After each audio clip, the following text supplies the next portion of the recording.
We got the headers on either side on with plugs tightened up. I just took the harmonic balancer off, pain in the butt. The pulley was frozen on too, and so here's the other side that's on, and then I sealed up the bottom up here. Got some on the header, but it's all sealed up. So I have a serpentine belt kit that I'm going to put on this, and I'm hoping that, well, tomorrow I'm going to do the camshaft, the timing chain, and I'm hoping that I can, after I start doing the camshaft, I can get the rocker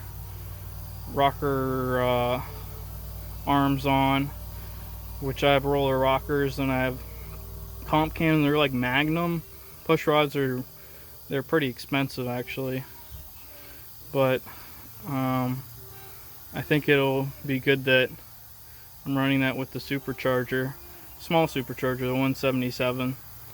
So this motor should be pushing this top end. It's rated for like 540 horsepower, and the supercharger adds about 100 horsepower.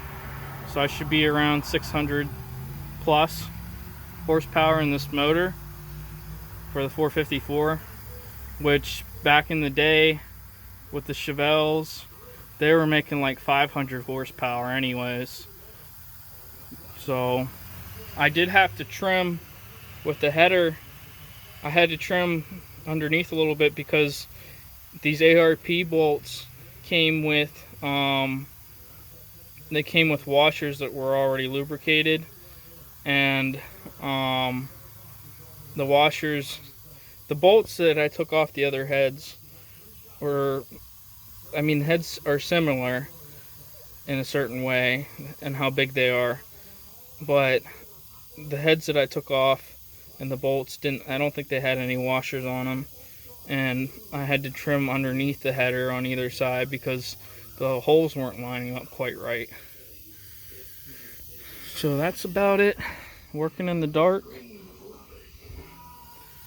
and I think I'm done for tonight.